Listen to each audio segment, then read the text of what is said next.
इच्छा, आशा, अपेक्षा, आकांक्षा, यही सब मानव समाज के चालक होते नहीं। यदि कोई आपसे पूछे कि आप कौन, तो आपका उत्तर क्या होगा? विचार कीजिए।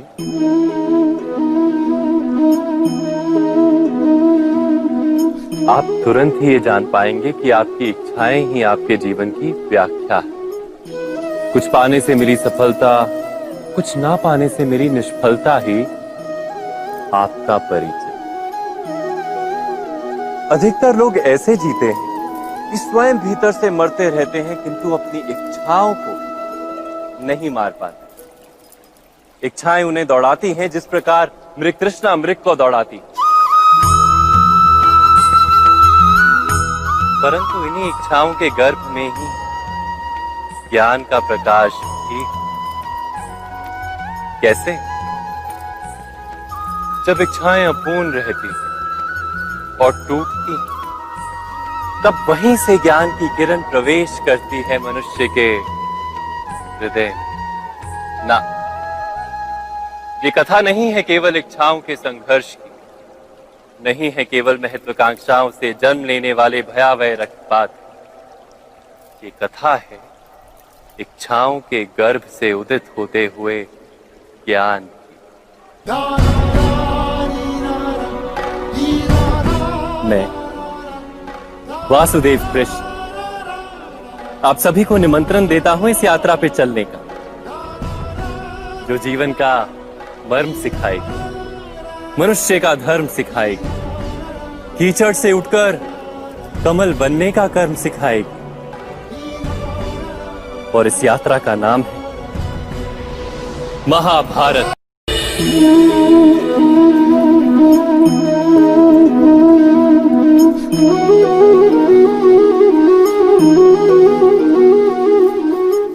संतानों के भविष्य को सुख से भरने का प्रयत्न करना, यही हर माता पिता का प्रथम कर्तव्य होता है, जिन्हें आप इस संसार में लाएं और जिनके कर्मों से ये जगत आपका भी परिचय पाएगा भविष्य में।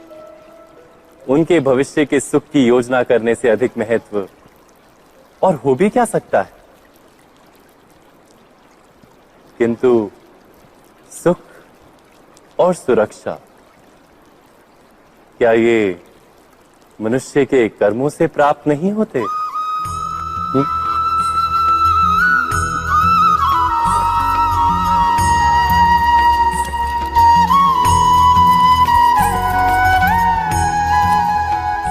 माता पिता के दिए हुए अच्छे या बुरे संस्कार, उनकी दी हुई योग्य अथवा अयोग्य शिक्षा, क्या आज के सारे कर्मों का मूल नहीं?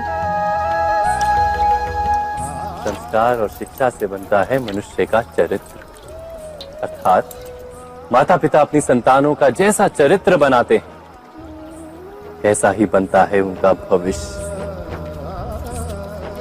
किंतु फिर भी अधिकतर माता पिता अपनी संतानों का भविष्य सुरक्षित करने की चिंता में उनका चरित्र निर्माण का कार्य भूल ही जाते हैं। वस्तुतः जो माता पिता अपनी संतानों के भविष्य की चिंता करते हैं, उनकी संतानों को कोई लाभ नहीं होता। किंतु जो माता पिता अपने संतानों के भविष्य की नहीं, उनके चरित्र का निर्माण करते हैं, उन संतानों की प्रशस्ति समस्त संसार करता है।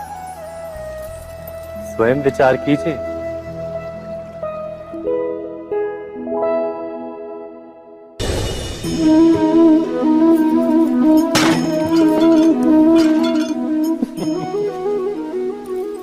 कभी कभी कोई घटना मनुष्य के जीवन की सारी योजनाओं को तोड़ देती और मनुष्य उस आघात को अपने जीवन का केंद्र मान लेता। पर क्या भविष्य मनुष्य की योजनाओं के आधार पर निर्मित होते हैं? नहीं। जिस प्रकार किसी ऊंचे पर्वत पर सर्वप्रथम चढ़ने वाला उस पर्वत की तलाई में बैठकर जो योजना बनाता है, क्या वही योजना उसे उस पर्वत की चोटी तक पहुंचाती है? नहीं। वास्तव में वो जैसे जैसे ऊपर चढ़ता है वैसे वैसे उसे नई नई चुनौतियां, नई नई विडंबनाएं, नए नए अवरोध मिलते हैं। प्रत्येक पद पर वो अपने अगले पद का निर्णय करता है। प्रत्येक पद पर उसे अपनी योजनाओं को बदलना पड़ता है। कहीं पुरानी योजना उसे खाई में ना ढकेल दे। वो पर्वत को अपने योग्य नहीं बना पाता, केवल स्वयं को पर्वत के योग्य बना सकता है। क्या जीवन के साथ भी ऐसा ही नहीं?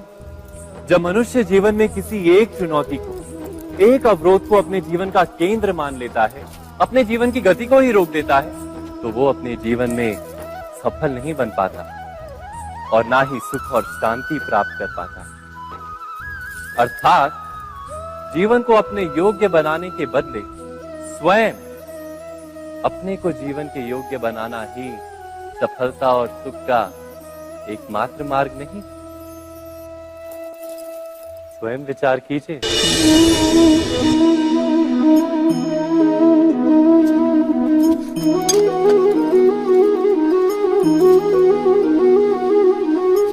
भविष्य का दूसरा नाम है संघर्ष। हृदय में आज इच्छा होती है और यदि पूर्ण नहीं हो पाती तो हृदय भविष्य की योजना बनाता है। भविष्य में इच्छा पूर्ण होगी ऐसी कल्पना करता रहता है, किंतु जीवन ना तो भविष्य में है ना अतीत में। जीवन तो इस क्षण का नाम, अर्थात इस क्षण का अनुभव ही जीवन का अनुभव। पर हम ये जानते हुए भी इतना सा सत्य समझ नहीं पाते। या तो हम बीते हुए समय के स्मरणों को घेर कर बैठे रहते हैं, या फिर आने वाले समय के लिए हम योजनाएं बनाते रहते हैं और जीवन जीवन बीत जाता है।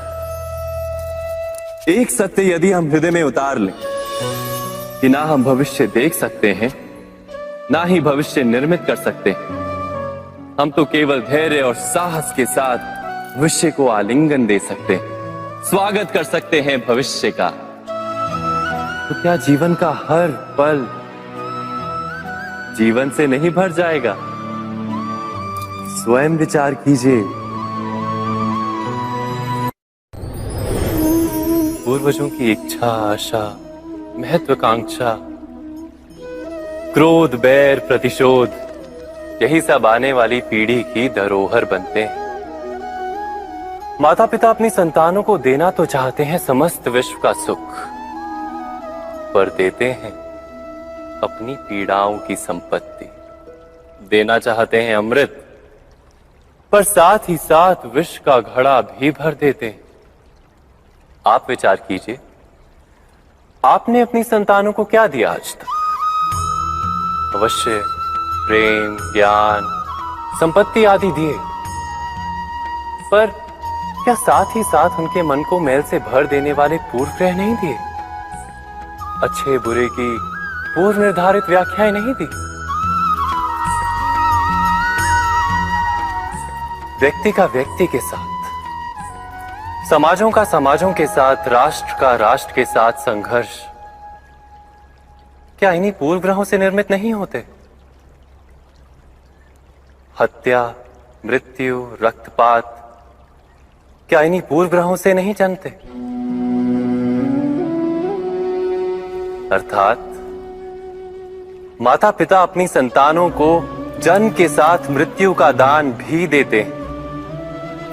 प्रेम के प्रकाश के साथ साथ घृणा का अंधकार भी देते हैं, और अंधकार मन का, हृदय का हो या वास्तविक हो, उससे केवल भय प्राप्त होता है। केवल भय। स्वयं विचार कीजिए।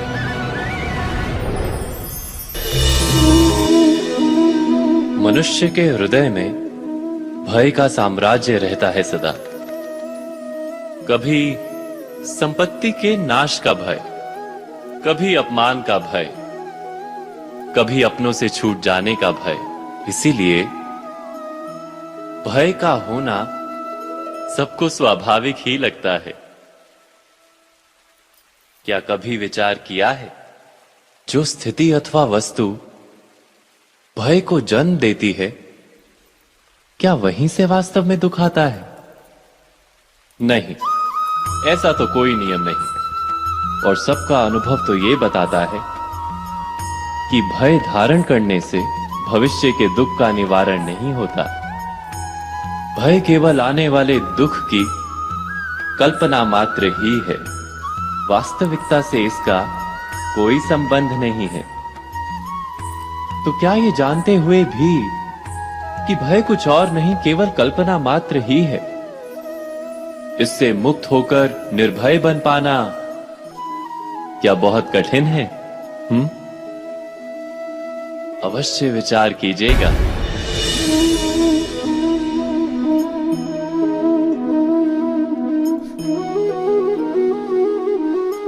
जगत में प्रत्येक व्यक्ति को किसी ना किसी प्रकार की निर्बलता अवश्य होती है। जैसे कोई बहुत तेजी से दौड़ नहीं पाता तो कोई अधिक भार नहीं उठा पाता, कोई असाध्य रोग से पीड़ित रहता है तो कोई पढ़े हुए पाठों को स्मरण में नहीं रख पाता। ऐसे अनेकों उदाहरण और भी हैं।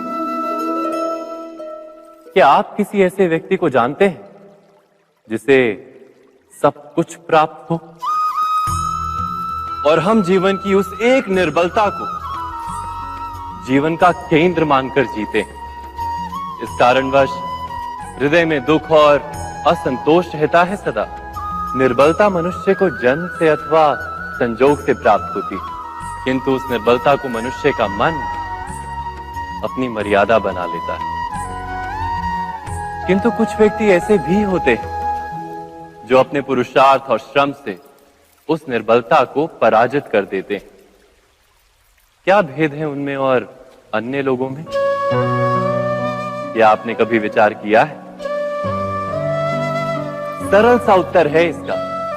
जो व्यक्ति निर्बलता से पराजित नहीं होता, जो पुरुषार्थ करने का साहस रखता है हृदय में, वो निर्बलता को पार कर जाता है। अर्थात निर्बलता अवश्य ईश्वर देता है, किंतु मर्यादा मनुष्य का मन ही निर्मित करता है। स्वयं विचार कीजिए।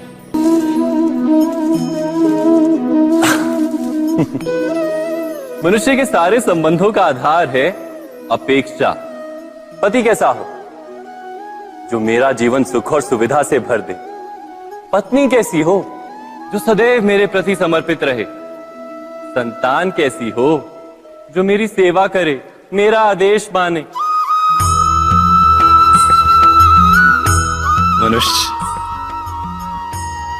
मनुष्य उसी को प्रेम भी कर पाता है जो उसकी अपेक्षा पूर्ण करता है। और अपेक्षा की तो नियति है भंग होना। कैसे? क्योंकि अपेक्षा मनुष्य के मस्तिष्क में जन्म लेती है। कोई अन्य व्यक्ति उसकी अपेक्षाओं के बारे में जान ही नहीं पाता। पूर्ण करने की प्रामाणिक इच्छा हो तब भी कोई मनुष्य किसी की अपेक्षाओं को पूर्ण नहीं कर पाता। और वहां से जन्म लेता है संघर्ष। सारे संबंध संघर्ष में परिवर्तित हो जाते। पर मनुष्य अपेक्षा को संबंध का आधार ना बनाए और स्वीकार करे केवल संबंध का आधार, तो क्या ये जीवन स्वयमेव सुख और शांति से नहीं भर जाएगा? स्वयं विचार कीजिएगा।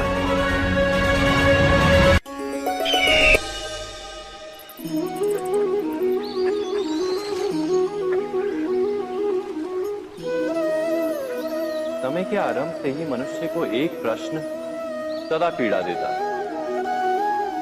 कि वो अपने संबंधों में अधिकतम सुख और कम से कम दुख किस प्रकार प्राप्त कर सकता है। क्या आपके सारे संबंधों ने आपको संपूर्ण संतोष दिया है? विचार कीजिए। हमारा जीवन संबंधों पर आधारित है। हमारी सुरक्षा संबंधों पर आधारित है। इसी कारण हमारे जीवन के सारे सुखों का आधार भी संबंध है। किंतु फिर भी हमें संबंधों में ही अधिकतर दुख क्यों प्राप्त होते हैं? सदा ही संघर्ष भी संबंधों से ही उत्पन्न क्यों हो जाते हैं? कभी विचार किया है? जब कोई व्यक्ति किसी अन्य व्यक्ति के विचार अथवा कार्य को स्वीकार नहीं करता, उसमें परिवर्तन करने का प्रयत्न करता है, तो संघर्ष जन्म लेता है। अर्थात जितना अधिक अस्वीकार उतना ही अधिक संघर्ष, और जितना अधिक स्वीकार उतना ही अधिक सुख। क्या ये वास्तविकता नहीं? यदि मनुष्य स्वयं अपनी अपेक्षाओं पर अंकुश रखे, अपने विचारों को परखे, किसी अन्य व्यक्ति में परिवर्तन करने का प्रयत्न ना कर स्वयं अपने भीतर परिवर्तन करने का प्रयास करे, तो क्या संबंधों में संतोष प्राप्त करना इतना कठिन? अर्थात क्या स्वीकार ही संबंध का वास्तविक अर्थ नहीं? स्वयं विचार कीजिए।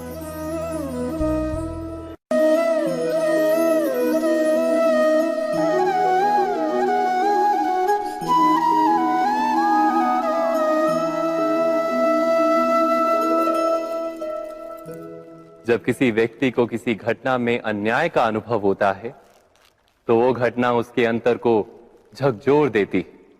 समस्त जगत उसे अपना शत्रु प्रतीत होता है।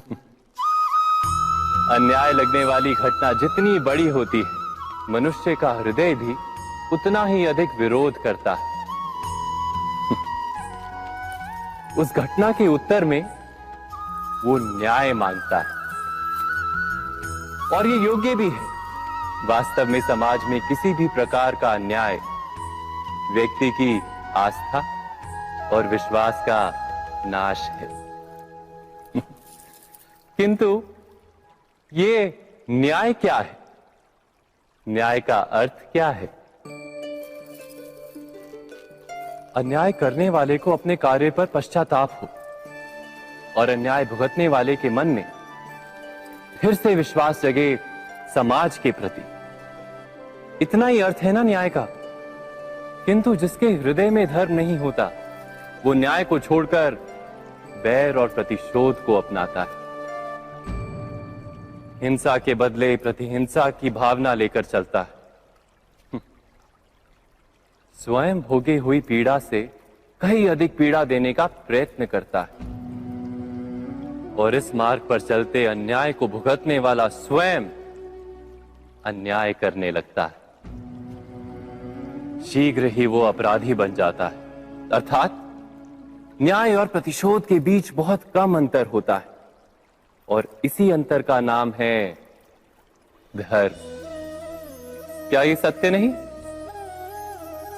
स्वयं विचार कीजिए। दो व्यक्ति जब निकट आते हैं तो एक दूसरे के लिए सीमाएं और मर्यादाएं निर्मित करने का प्रयत्न अवश्य करते हैं। हम यदि सारे संबंधों पर विचार करें तो देखेंगे कि इन सारे संबंधों का आधार यही सीमाएं हैं जो हम दूसरों के लिए निर्मित करते हैं। और यदि अनजाने में भी कोई अन्य व्यक्ति इन सीमाओं को तोड़ता है, तो उसी क्षण हमारा हृदय क्रोध से भर जाता है।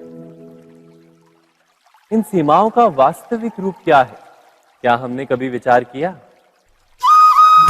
सीमाओं के द्वारा हम दूसरे व्यक्ति को निर्णय करने की अनुमति नहीं देते, अपना निर्णय उस व्यक्ति पर थोपते, अर्थात किसी की स्वतंत्रता का अस्वीकार करते हैं हम।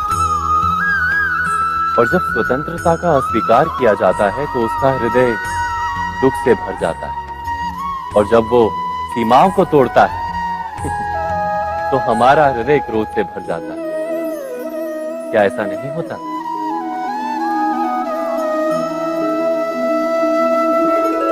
पर यदि एक दूसरे की स्वतंत्रता का सम्मान किया जाए तो किसी मर्यादाओं या सीमाओं की आवश्यकता ही नहीं होती। अर्थात जिस प्रकार स्वीकार किसी संबंध का देह है, क्या वैसे ही स्वतंत्रता किसी संबंध की आत्मा नहीं? स्वयं विचार कीजिए।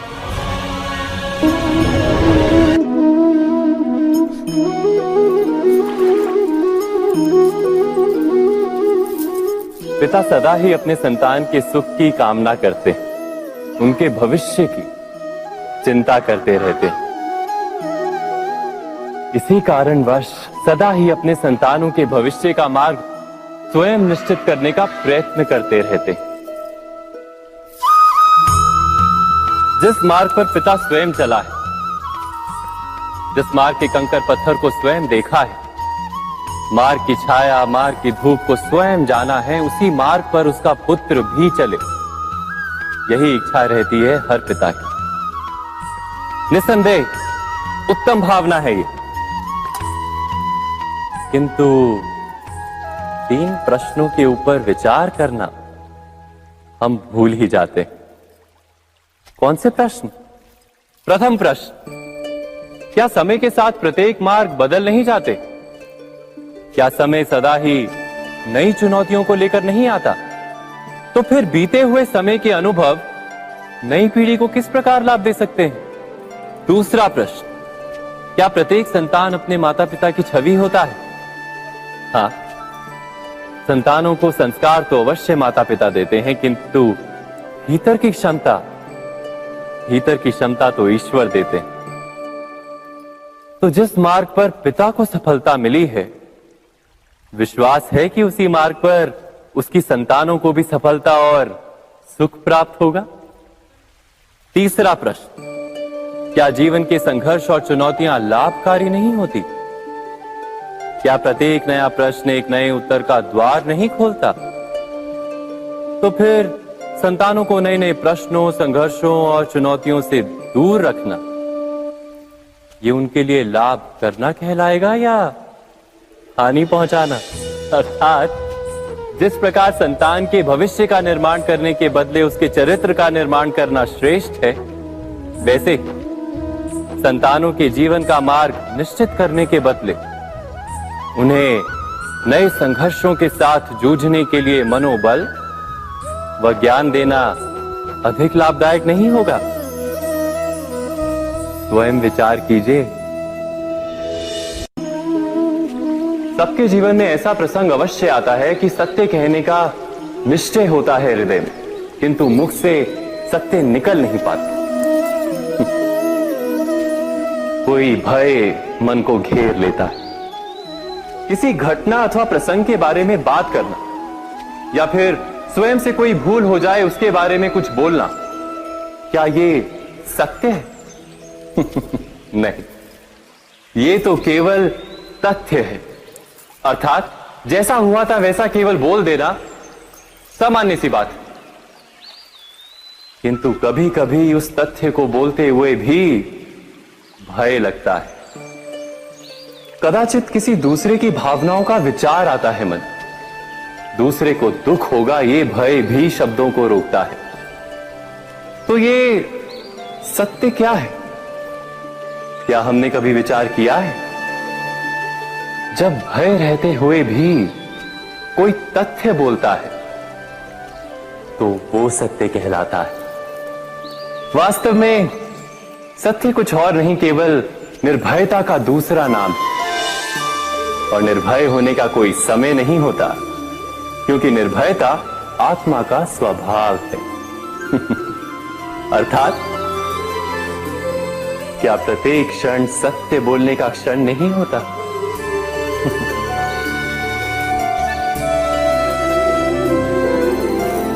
स्वयं विचार कीजिए।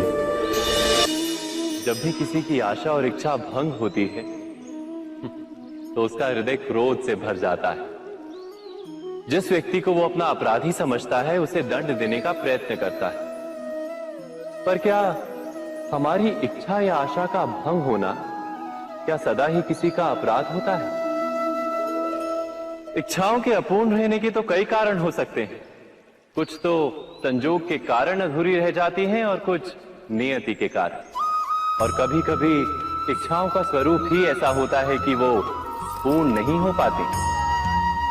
बिना परिस्थिति पर विचार किए किसी को अपराधी मान लेना न्याय नहीं, प्रतिशोध है। न्याय का आधार तो दया है, करुणा है, और प्रतिशोध का आधार क्रोध, अहंकार। अर्थात हृदय में करुणा धारण किए बिना किसी के अपराध के विषय में विचार करना, किसी को दंड देना क्या अपने आप में ही अन्याय नहीं? स्वयं विचार कीजिए।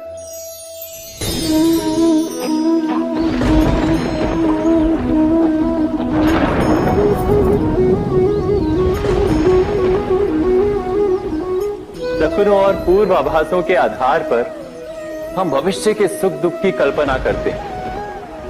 भविष्य के दुख का कारण दूर करने के लिए हम आज योजना बनाते हैं,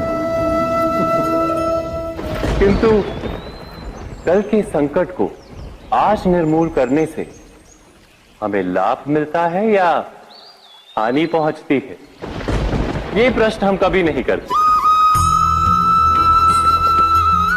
सत्य तो यह है कि संकट और उसका निवारण साथ जनते हैं, व्यक्ति के लिए भी और सृष्टि के लिए भी।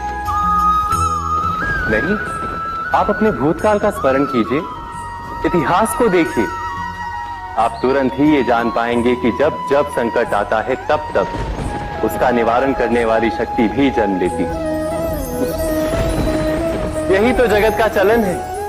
वस्तुतः संकट ही शक्ति के जन्म का कारण है। प्रत्येक व्यक्ति जब संकट से निकलता है तो एक पद आगे बढ़ा होता है, अधिक चमकता है, आत्मविश्वास से अधिक भरा होता है, न केवल अपने लिए अपितु विश्व के लिए भी। क्या ये सत्य नहीं? वास्तव में संकट का जन्म है एक अवसर का जन्म, अपने आप को बदलने का, अपने विचारों को ऊंचाई पर करने का अवसर, अपनी आत्मा को बलवान और ज्ञान मंडित बनाने का अवसर। जो ये कर पाता है उसे कोई संकट नहीं होता, किंतु जो ये नहीं कर पाता वो तो स्वयं एक संकट है विश्व के लिए। विचार कीजिए।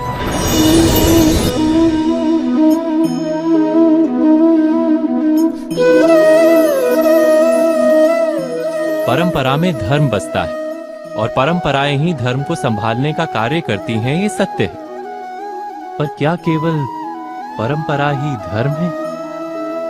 विचार कीजिए। सत्य तो यह है कि जिस प्रकार पाषाण में शिल्प होता है उसी प्रकार परंपरा में धर्म होता है। इस पत्थर में शिल्प है, ये पत्थर शिल्प नहीं। शिल्प को उजागर करने के लिए उसे तोड़ना पड़ता है, अनावश्यक भागों को दूर करना पड़ता है। ठीक उसी प्रकार परंपराओं में धर्म ढूंढना पड़ता है। जिस प्रकार इंद्र पूजा की परंपरा को तोड़कर गोवर्धन पूजा का धर्म ना ढूंढा जाता तो यादवों को उनकी मुक्ति का मार्ग नहीं मिल पाता। अर्थात परंपरा को पूर्णता छोड़ देने वाला धर्म से वंचित रह जाता है और परंपरा का अंध अनुकरण करने वाला भी धर्म को प्राप्त नहीं कर पाता। कहते हैं हंस के पास नीर क्षीर विवेक होता है, दूध में मिले पानी को छोड़कर केवल दूध ही ग्रहण करता है। तो क्या सच्चा धर्म प्राप्त करने के लिए हृदय में ज्ञान से जन्मा विवेक आवश्यक है? और ऐसे विवेक के बिना जिसे धर्म मान भी लिया जाए, जो वास्तव में धर्म ना भी हो, ऐसा भी तो हो सकता है। स्वयं विचार कीजिएगा।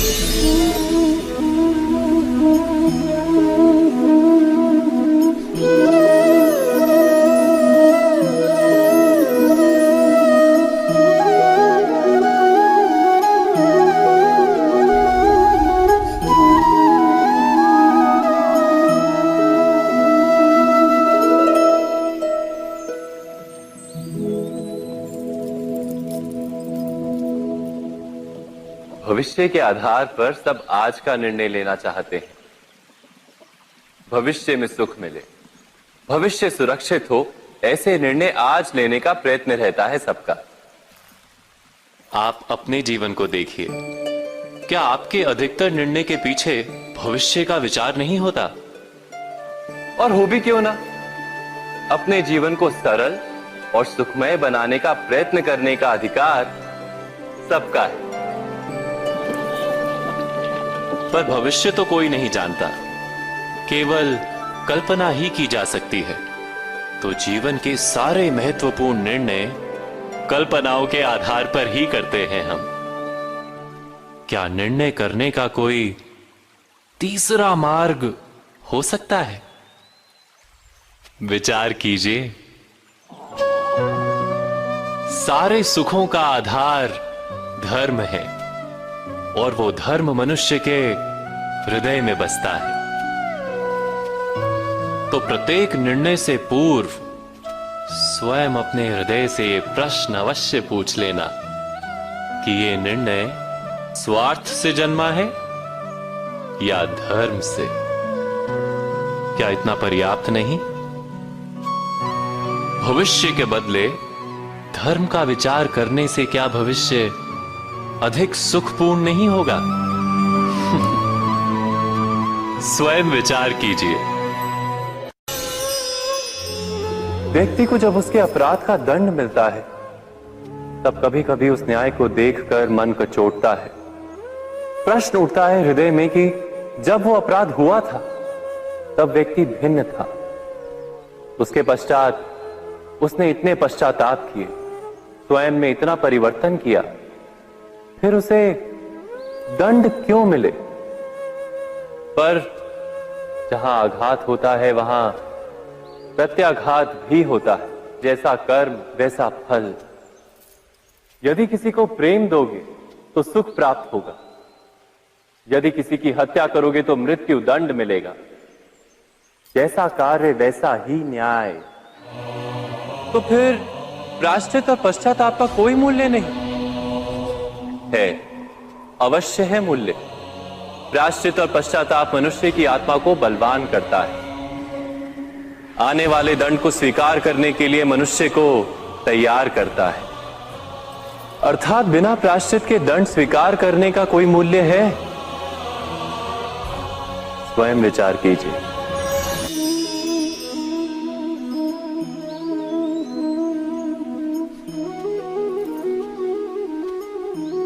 जब अपने किसी अच्छे कार्य के उत्तर में दुख प्राप्त होता है अथवा किसी को उसके दुष्ट कार्य में सुख मिलता है तो मन अवश्य ये विचार करता है कि अच्छा कार्य करने का, धर्म के मार्ग पर चलने का तात्पर्य क्या है।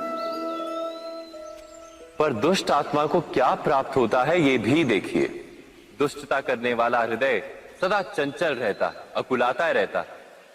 मन में सदा नए नए संघर्ष उत्पन्न होते हैं। अविश्वास उसे जीवन भर दौड़ाता है। क्या ये सुख? जबकि धर्म पे चलने वाला, अच्छा कार्य करने वाले, सच्चरित्र व्यक्ति का हृदय शांत रहता है। परिस्थितियां उसके जीवन के सुख में बाधा नहीं बनती। समाज में सम्मान और मन में संतोष रहता है सदा। अर्थात अच्छा बर्ताव भविष्य में किसी सुख का मार्ग नहीं। अच्छा बर्ताव स्वयं सुख अथवा बुरा बर्ताव भविष्य में किसी दुख का मार्ग नहीं। अधर्म उसी क्षण दुख उत्पन्न करता है। धर्म से सुख नहीं, धर्म स्वयं।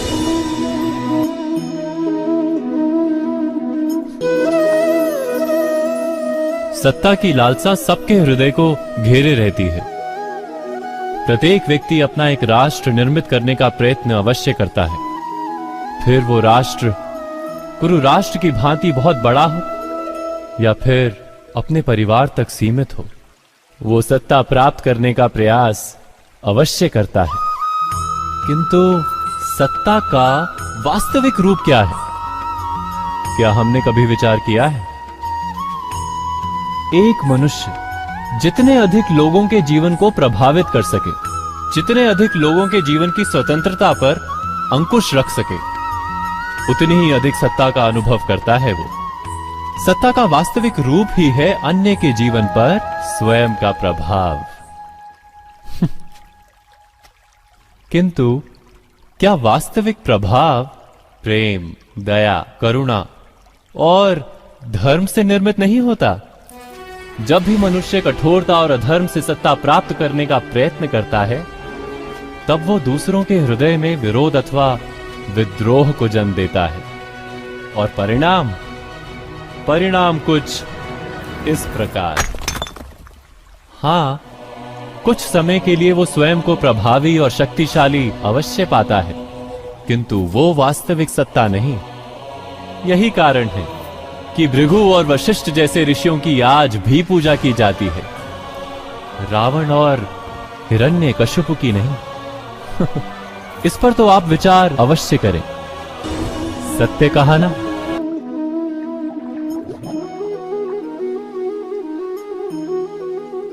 इस संसार में आने वाला प्रत्येक बालक संपूर्णतः संस्कार रहित होता है। उसके अंतर पर ना किसी अच्छे संस्कार के चिन्ह अंकित होते हैं, ना ही बुरे संस्कार के। अर्थात जन्म से बालक में ना कोई गुण होता है और ना ही कोई दोष। तो ये दोष अथवा गुण किस प्रकार प्राप्त होते हैं? क्या हमने कभी विचार किया है? जो बात माता पिता के मुख से निरंतर सुनी जाती है, वही बात उनकी संतानों के हृदय का संस्कार बनती है। जैसे किसी गांव में नदी तट तक एक पगडंडी बन जाती है केवल उस मार्ग पर बार बार चलने के कारण। अर्थात माता पिता के हृदय की इच्छाएं उनकी संतानों के हृदय का दोष अथवा गुण बनकर जन्म लेती हैं। क्या ये सत्य नहीं? पर फिर भी जब उनकी संतानों में कोई दोष दिखाई देता है, तो माता पिता आश्चर्य और दुख से भर जाते। माता पिता का हृदय ये प्रश्न करता है कि उनकी संतानों में ये कुसंस्कार आए कहां से। सत्य तो यही है कि माता पिता अपनी संतानों को अनजाने में ही कुसंस्कार के बीज दे देते हैं, जो उनके संतानों की हृदय भूमि पर कुसंस्कार का वृक्ष बनकर उगता है। अर्थात अपनी संतानों को सुसंस्कारी और धर्ममय बनाने की आशा रखने वाले प्रत्येक माता पिता को प्रथम अपने हृदय की इच्छाओं पर अंकुश रखना क्या अनिवार्य नहीं?